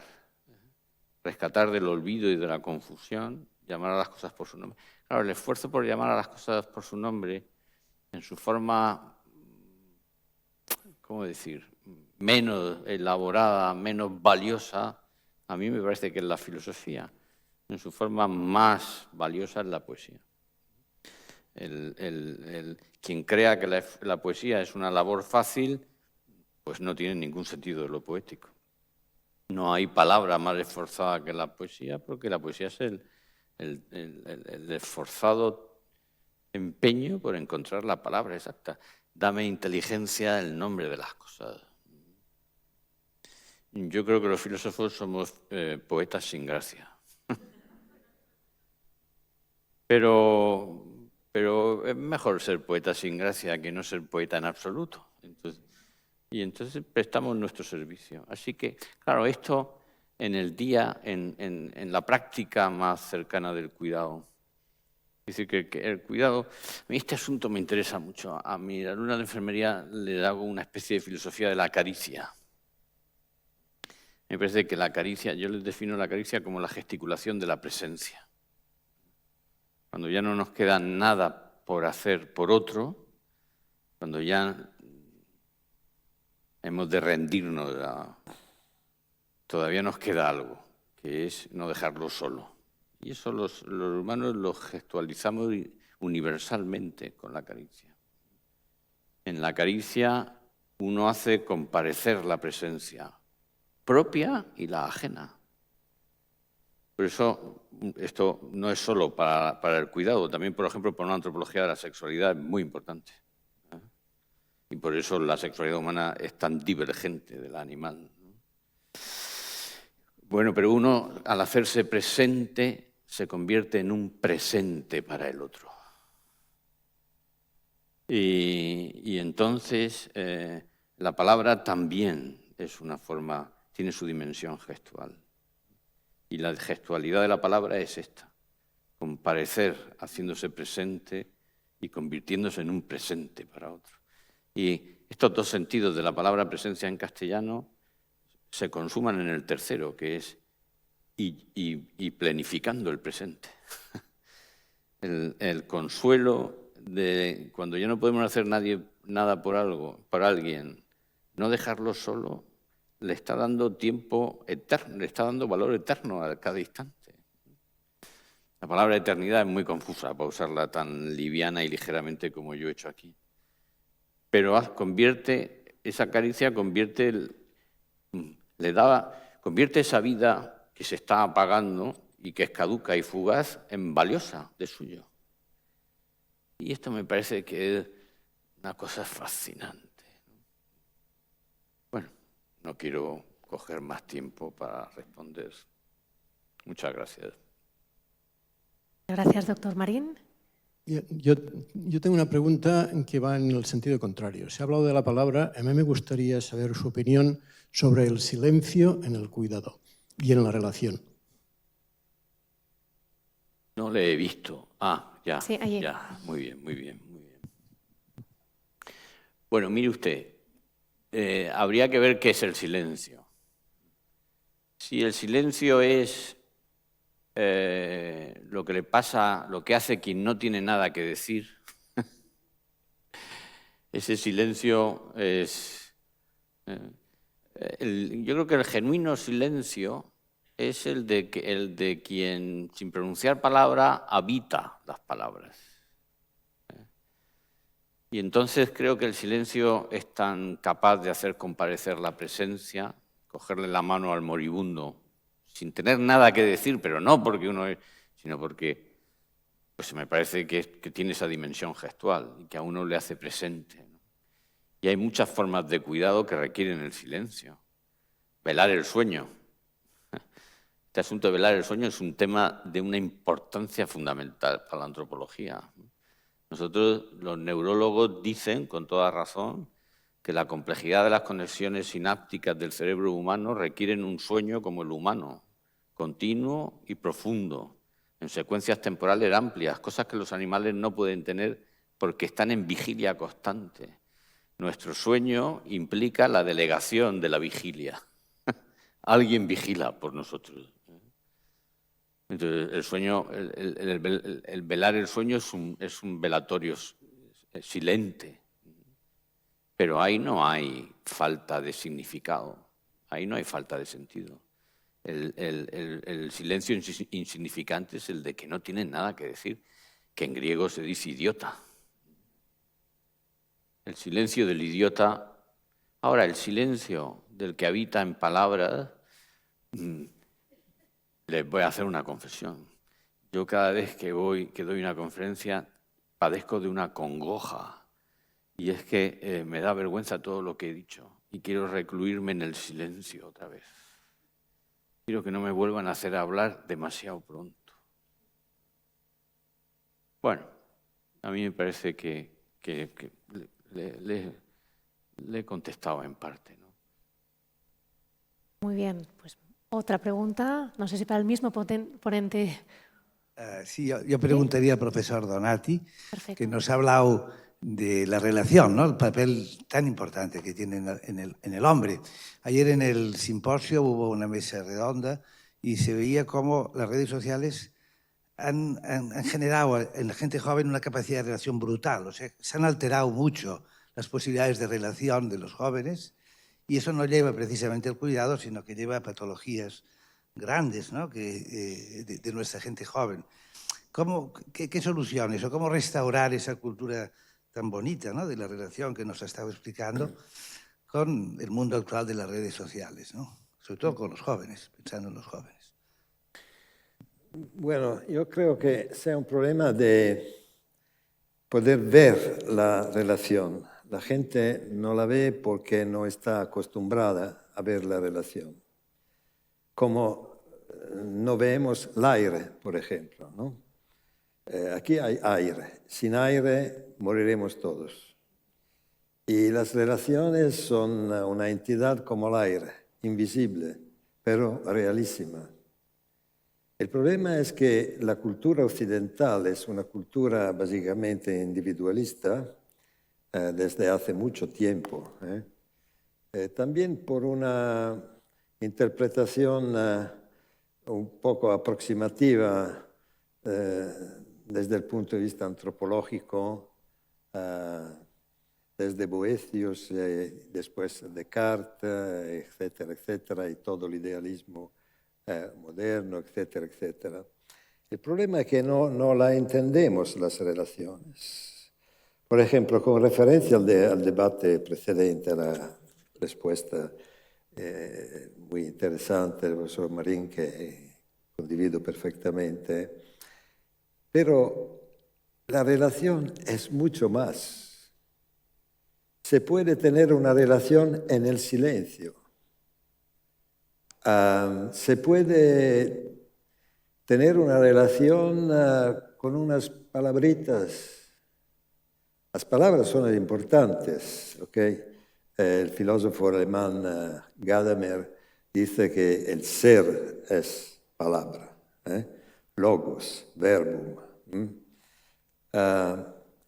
Pero estos son elementos importantes de la relación. La relación se enriquece con las palabras, con sentimientos, con gestos que van allá del silencio. Pero la relación es una conexión ontológica que está por abajo, que es una sustancia entre las personas, entre el cuidador y el cuidado, pero también entre todos. Y si no vemos la relación, entendemos todos los elementos, sentimientos, palabras, etcétera, etcétera, como actos individuales, cuando en realidad son actos relacionales. Porque mi palabra, mi gesto, lo que hago, siempre está en relación con alguien. Y esta relación da sentido a lo que digo, a lo que hago, etcétera, etcétera, etcétera. Lo que quiero decir es que todos los elementos de que hablamos en el cuidado como en general, porque esta es una ontología social, es decir, es una visión general de la realidad. Yo soy un realista crítico, pero realista. Esto es decir, se habla también con la cara, ¿ok? Con la manera de expresarse con los ojos. Muchas veces no hay necesidad de palabras con el moribundo, con quien está muy mal, etc. Pero se habla con la expresión de la cara, con los ojos, con los gestos. ¿Y por qué todo esto es importante? Porque hay una relación. Y lo que yo hago y lo que el otro hace hacia mí está justificado, legitimado, comprendido dentro de la relación, en la relación, con la relación. Pero el problema es que nosotros no vemos la relación. Vemos solamente individuos, actos individuales. ¿Okay? Cuando, por ejemplo, el lenguaje, el idioma, etcétera, la palabra, son realidades relacionales, porque la palabra se entiende dentro de un contexto relacional. Si la palabra no es un facto privado, es un facto colectivo, un hecho colectivo, ¿no? Es un hecho colectivo. Y entonces es un producto de una relacionalidad histórica que se ha producido, que ha cambiado. También la semántica de las palabras cambia en relación con el contexto relacional. El problema es que tenemos que pensar relacionalmente. Esto es un ejercicio muy nuevo, es decir, el paradigma relacional en este sentido es propiamente algo nuevo. Algo nuevo, y hay que entenderlo muy bien. Juan Pablo II fue muy relacional, Benedicto XVI ha sido muy relacional, Caritas in Veritate.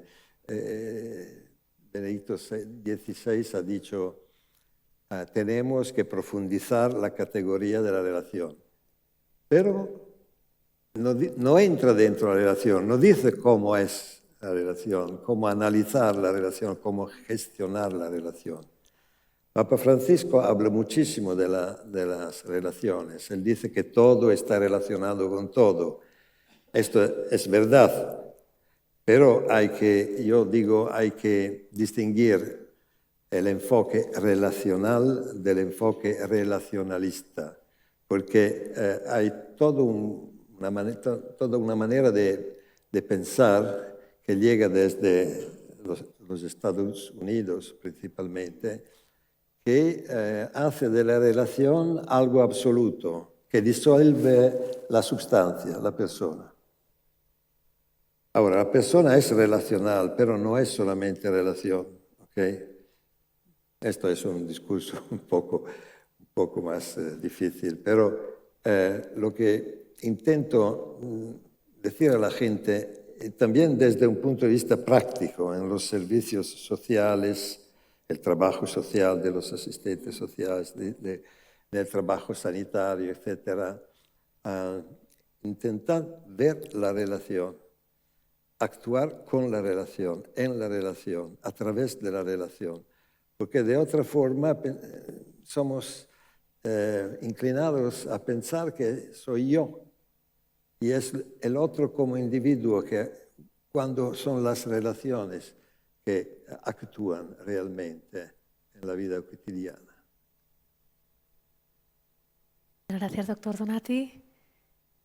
Siguiente pregunta, así aprovechamos en la recta final. Bueno, decirle que como médico he comprobado que mejorando la relación el enfermo mejora muchísimo y se confía completamente. O sea, eso es una experiencia personal, ¿no? Y sobre la sesión, bueno, felicitar a todos los ponentes porque ha sido todo muy interesante. Y sobre la cuenta satélite del trabajo doméstico, que también me ha parecido muy interesante, han concluido que el 27% del trabajo del hogar se relaciona con el PIB, ¿no? Corresponde. Quería preguntar si han calculado también lo que supone que una mujer deje de trabajar fuera y prescinda de ese sueldo, si eso lo han sumado o lo han validado de alguna manera. Y luego preguntarles a ver ese trabajo tan interesante que han hecho, cómo piensan utilizarlo para influir en mejorar pues, todo el tema de la valoración del trabajo del hogar, influir en las familias, etcétera, ¿no?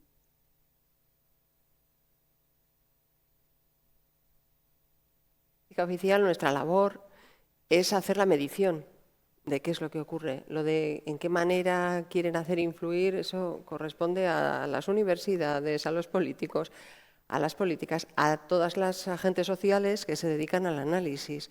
Nosotras ponemos de manifiesto cuáles son los resultados, cuáles son los datos y nos insta el mandato parlamentario de que las operaciones estadísticas están incluidas en el plan y hay obligación de hacerlas. Entonces las hacemos, recogemos los datos, hacemos unos pequeños análisis, pero más allá de cuál puede ser la incidencia o cómo podemos utilizar para hacer, ponemos en valor el hecho. O sea, medimos el hecho y lo exponemos. Luego es labor de otros, de universidades, de la ciencia política, de los propios políticos, el manejando los datos, tener acciones. Y la otra parte... Realmente no se ha hecho, desde el Eustat no se ha hecho ningún estudio relativo a ese coste de oportunidad de dejar de realizar las tareas. Lo único que hemos intentado evaluar son a los hogares como tal, las tareas que realizan sin tener en cuenta el trabajo que realizan fuera del hogar o que han dejado de realizar fuera del hogar por estar dentro del mismo para sustituir y realizar esas tareas. Esos estudios desde Eustat no se han realizado. Bueno, ya que estamos en la universidad, tomamos el guante para trabajar estos datos y poder hacer aquí análisis conjuntos, o sea que tomamos bien el guante. Muchas veces es que la carencia de fuentes también. Nosotros podemos hacer esta estadística gracias a que la encuesta de presupuestos de tiempo es una estadística que lleva muchísimos años en el instituto y con unos datos solventes y consistentes, y eso nos permite aplicar la metodología.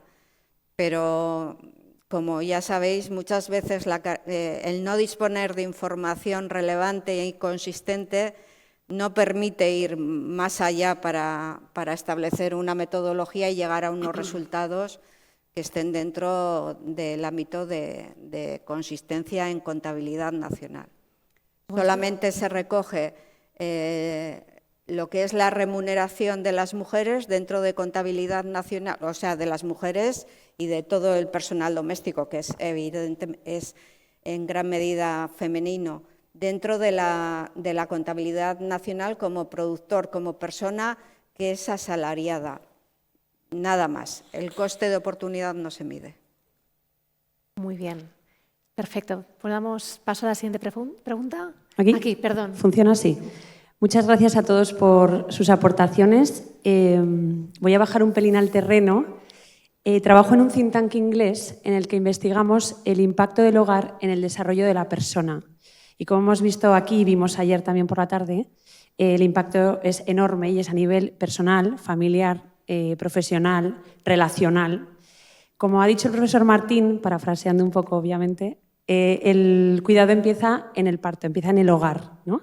La sociedad está mal, también se ha dicho, pero a mí me gustaría ser un pelín optimista si se pudiese, puesto que el cambio empieza en cada uno de nosotros y el cuidado también sale de cada uno de nosotros y muchas veces de lo que hemos aprendido.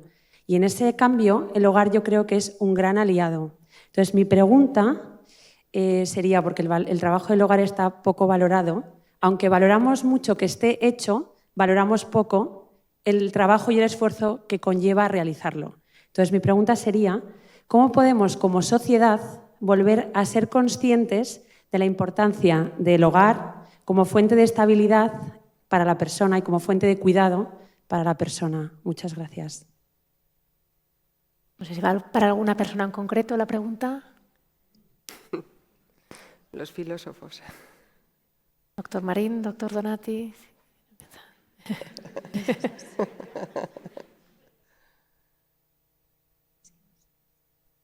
Bueno, pues la verdad es que los filósofos hablamos de cualquier cosa. Como la pregunta es muy práctica, ¿no? Y yo no voy a hacer consideraciones de naturaleza teórica. Voy a decirte, o a decirle la forma que a mí me parece más eficiente de comunicar el valor de la familia. Y es la familia alegre. Cuando veo por la calle a matrimonios jóvenes con más hijos de los que el sentido común recomienda y veo que entre los gestos de tensión y de apuro por llevarlos y cuando el gesto se relaja, la expresión de la cara es una persona razonablemente feliz, a mí me parece que eso es una cosa impresionante y que es un modo testimonial de representar que la vida de familia no es solo una cosa recomendable, es que es la forma más feliz de vivir en el mundo, de eludir la soledad, la intemperie, y como además me parece que es una evidencia tan contrastable y que pues, todos los que tienen familia saben que no hay riqueza comparable a esa. Una vez, perdón por la anécdota, estaba en un congreso de filósofos, todos muy sesudos, y yo también, y en la comida una de las personas más célebres de las que había allí se puso a contarnos a los demás ponentes que, cumplidos los 50, había conseguido tener una pareja estable, que le había pedido tener un hijo y que él, en fin, aunque no era su preferencia, había consentido y que aquello le había dejado fascinado. Yo cuando le escuché tenía 30 y pocos y bastantes más de un hijo. Y dije, pues, si ese señor tan inteligente ha llegado a esa conclusión a los 50 y tantos largos, yo soy un tío mucho más listo que... Y entonces, desde entonces me surgió una convicción, y es que tener hijos es la forma más espontánea de la inteligencia. Es muy inteligente tener hijos, mucho. Y que esto, lo que el director del Observatorio del CEU sobre la demografía, Alejandro Macarrón, ha contado, es un ejemplo perfecto de estulticia, de estupidez y de autoempobrecimiento de una sociedad. Ya no es suicidio, lleguémoslo o no al suicidio, es un empobrecimiento. Y creo que eso es una experiencia universal y que hay una inteligencia natal, o sea, natalicia, que surge de nuestra condición orgánica, que aspira a crecer y multiplicarse. Y que ese designio es el camino de la felicidad. Que de una manera prereflexiva los seres humanos seguimos. Ya, cuando te dicen que eso es la concepción tradicional de la familia, que ahí hay un punto de vista ideológico religioso y tal, pues empiezan a entender los caminos del extravío y de la tontería, con perdón, ¿no? No sé si ha sido demasiado elevado mi respuesta para que... ¿Puedo decir algo? Sí. Bueno, desde el punto de vista sociológico, una sociedad que destruye la familia muere de necesidad. ¿Okay? Esta es la experiencia histórica en todas las sociedades. Hay un archivo en California de todas las sociedades, desde las primitivas hasta ahora, que han todos los datos para demostrar que las sociedades en las cuales la familia ha desaparecido en el sentido que no se ha reproducido como familia, han desaparecido. Ahora, el problema es, bueno, hay dos problemas que hacer, pero antes de ponerse la pregunta qué hacer, los datos demográficos son obviamente muy interesantes y hay que hablar mucho de estos. Pero hay que tener en cuenta el hecho de que son medias. Las estadísticas que habéis visto son medias. Se dice, por ejemplo, la familia media en España es de 2.5 miembros. En Italia estamos muy mal, 2.3, aún peor que en España. Pero estas son medias, estadísticas medias. La realidad sociológica es que la población está hecha por diferentes grupos culturales, étnicos, diferentes maneras de pensar, de cultura local, pero sobre todo de redes familiares diferentes. Y entonces la media es una media, pero dentro de la media hay grupos que tienen una buena natalidad, por ejemplo, y grupos sociales que tienen nada de natalidad, no tienen hijos, ¿no? Pues el problema es cómo focalizarse sobre estos grupos más fértiles, más reproductivos, donde hay más generosidad, etcétera, etcétera. Y el problema aquí es un problema difícil porque se dice, nos dicen, si los tratas diferentemente, tú discriminas. Es una discriminación. No. La diferencia no es necesariamente discriminación. La diferencia es tratar cada uno, por ejemplo, de los grupos culturales, de familias, de manera diferente. Y de nuevo el problema es cultural y relacional, porque nos dicen si los tratas estos grupos diferentes de manera diferente, distinta, tú haces discriminaciones, porque son todos iguales. No, no son todos iguales. El problema es cultural entendido relacional en el sentido que la relación con estos grupos y entre estos grupos son relaciones que reproducen las diferencias, que significan algo en la diferencia que hay, por ejemplo, en la natalidad o la fertilidad entre los grupos sociales, territoriales, económicos, etcétera, etcétera.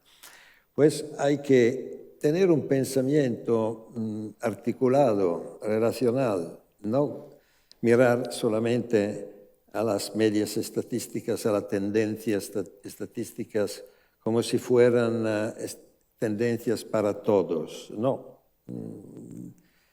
Detrás de las estadísticas de las medias hay fenómenos diferentes, es decir, realidades familiares diferentes.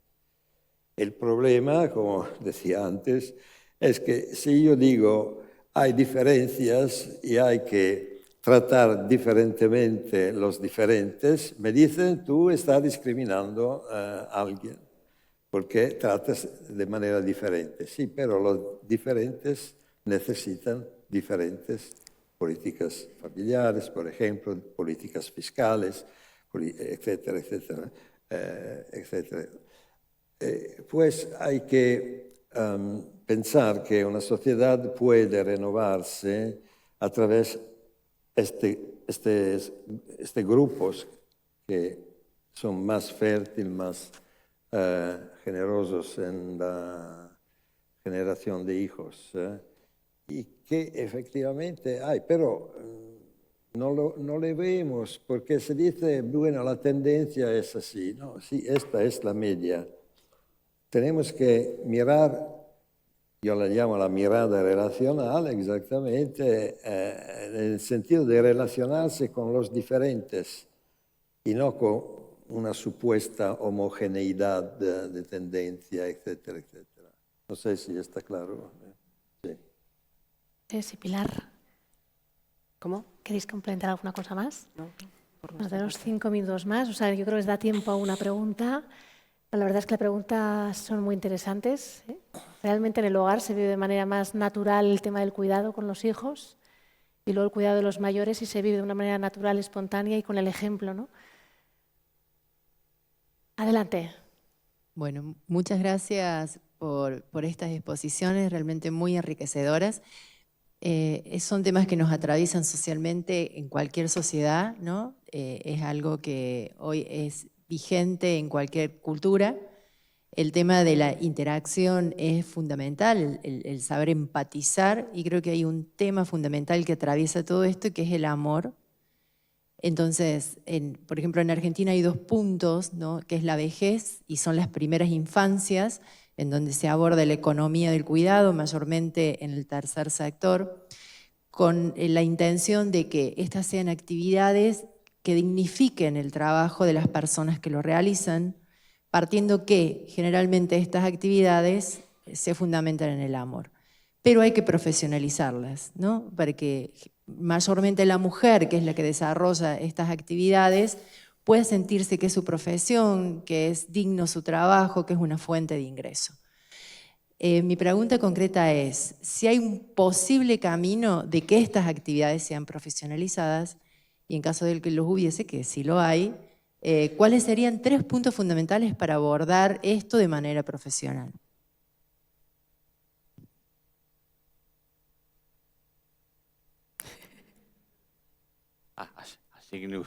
Asigne usted la pregunta o...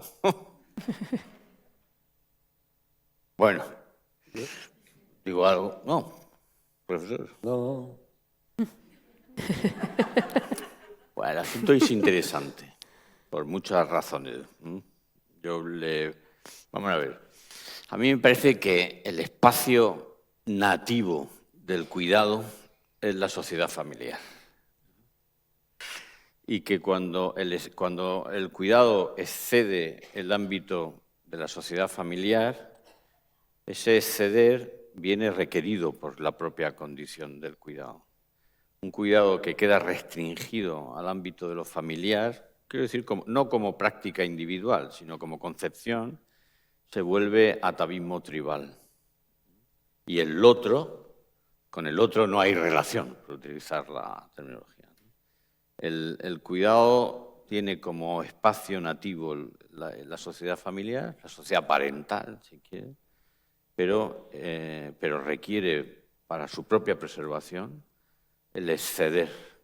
El exceso de lo familiar tiene el carácter de lo profesional, es ya una profesionalización. Históricamente fue así. Y nosotros le llamamos profesional porque lo asumieron las personas que habían profesado la vida religiosa y levantaban un espacio en el que podían recoger a los peregrinos sin restricciones, que es lo que no puede hacer una casa doméstica. Entonces, en esa profesionalización, y a mí este asunto me parece muy importante, el profesional del cuidado en la primera edad o en la última lo hace en nombre y en lugar de la familia. No, el espacio nativo del cuidado no es el Estado, ¿no? Ni ninguna otra clase de sociedad que no sea la familiar. El que cuida, cuida en sustitución, en ampliación y en perfección. Y por tanto, en el cuidado tiene que comparecer el carácter absoluto de ese sujeto, que es exactamente lo que la sociedad familiar, en la sociedad más amplia, es el órgano de la captación de manera inmediata, incluso prereflexiva, del valor absoluto de cada individuo, de cada persona, por decirlo más propiamente. A mí me parece que cuidar profesionalmente es hacerlo como no lo puede hacer la familia, en lugar de la familia y delegadamente por la familia. Que eso lo puede habilitar el Estado, fantástico, pero que no puede aspirar a tener la titularidad de eso. Ni de eso, ni de la educación, ni de tantas otras cosas que nuestra concepción estatalista, que es el correlato político del individualismo antropológico, nos presentan. Esto dice, tiene mucho que ver. No, esto es completamente. Esta es la estructura, a mi juicio, profunda de la titularidad del cuidado, por así decirlo, y de su ejercicio, también en términos profesionales, sea a cargo de la sanidad pública o de la privada, de la cuanperfecta o de la imperfecta. Es que no hace relación ese asunto. Y por tanto, la entrada en una profesionalización correcta es la consideración del valor no prescindible de esa persona, con la que uno no tiene una relación de inmediatez, por así decir, prereflexiva. Pues en este momento está muriendo mucha gente y ni ustedes ni yo nos conmovemos, ni el suelo bajo nuestros pies se cae. Se conmueve el mundo y el suelo bajo los pies se cae de quienes tienen una estimación, de quienes son el órgano social de la estimación absoluta de eso, que son sus familiares, sus amigos, sus allegados. Nosotros cuidamos a la gente con ese horizonte. ¿Cómo? En esa perspectiva y en esa dirección y con ese alcance. Y por tanto, hay profesionalizaciones. Pasa lo mismo con la educación infantil. Y pasa lo mismo con... Yo no soy muy cinéfilo, es uno de mis defectos. Pero he visto unas pocas películas que me parecen monumentales. Y a mis alumnas de enfermería les pongo una que es una película, se llama Despedidas. Ganó el Oscar a la película más extranjera mejor, la hace un japonés que al parecer todo lo que había hecho antes de cine porno, pero es una película monumental sobre el rito del amortajamiento en la cultura tradicional japonesa, pero ya en las sociedades contemporáneas. Se hace en presencia de la familia. Y el umbral del amortajamiento, de la manipulación del muerto, es la expectativa familiar. Por ejemplo, nunca queda desnudo y expuesto el cadáver. Nunca. Nunca. Su desnudez nunca, o sea, la muerte nunca implica intemperie. Les recomiendo la película. Porque son unos profesionales del amortajamiento. Pero el umbral que es la perfección, es la expectativa familiar. Y esa película se la pongo a las enfermeras para explicar esto, enfermeras y enfermeros, para explicar que la profesionalización requiere asumir la perspectiva al respecto del cuidado que implica el carácter nativo del cuidado en la sociedad familiar. Muchas gracias. Para ir acabando, sí. Muy brevemente, dos cosas. La primera es que la familia tiene una peculiaridad, que es la capacidad de transformar la virtud personal, individual, en virtud social. Cada medio minuto. Esto es un discurso muy complejo, Es decir, que una cosa es que yo sea generoso como acto individual, personal. Otra cosa es que yo cuido a las relaciones de generosidad en la sociedad, en la comunidad, en torno de la familia, con los amigos, en las redes primarias, sociales, etcétera, etcétera. La familia es el operador de la confianza, de la solidaridad, de la reciprocidad, sobre todo. Estas virtudes se aprenden en familia y solamente en familia. No es el mercado, no es el Estado, como decía el profesor Marina. Y pues, ¿qué consecuencias tenemos que aprender de todo esto? Yo he hablado de las familias como cuarto sector de la sociedad. La sociedad puede ser concebida como un conjunto de mercado, Estado, tercer sector y familias, el conjunto, las redes y el sistema de las familias. Son las familias que producen estas virtudes sociales que entran en el tercer sector, es decir, en todas las actividades de voluntariado, de amistad, de asociaciones sociales, etcétera, que son precisamente lo que sostiene el Estado y el mercado, porque cuando fallan, se dice así, el Estado o el mercado, entra el tercer sector. Pues el tercer sector existe en la educación, en los servicios sociosanitarios, etcétera, porque bajo del tercer sector, detrás de él, hay familias, hay redes familiares que tienen estas virtudes que decía, la capacidad de transformar el individuo como puro individuo en un ser social, es decir, una acción virtuosa que no es solamente íntima, privada, que es una acción relacionada a los otros y entonces a los extraños, a los que no son de la familia. Pues el problema desde un punto de vista institucional, político, jurídico, etcétera, es precisamente que hemos institucionalizado el mercado, el Estado, y de una cierta misura también el tercer sector. El tercer sector se dice non-profit, el discurso sería muy complejo, no es solamente el non-profit, pero lo se identifica con el non-profit. El problema ahora es comprender que el tercer sector no existe sin familias, sin el soporte de la familia como productora de virtudes sociales, que son las que caracterizan el tercer sector, porque el voluntariado significa generosidad con los otros, los demás que son lo que son, extraños, amigos, sí, gente que conozco pero que no son amigos o conocidos muy bien, etc. Entonces, desde un punto de vista institucional, la sociedad moderna, como sabéis, ha nacido como un compromiso de Estado y mercado.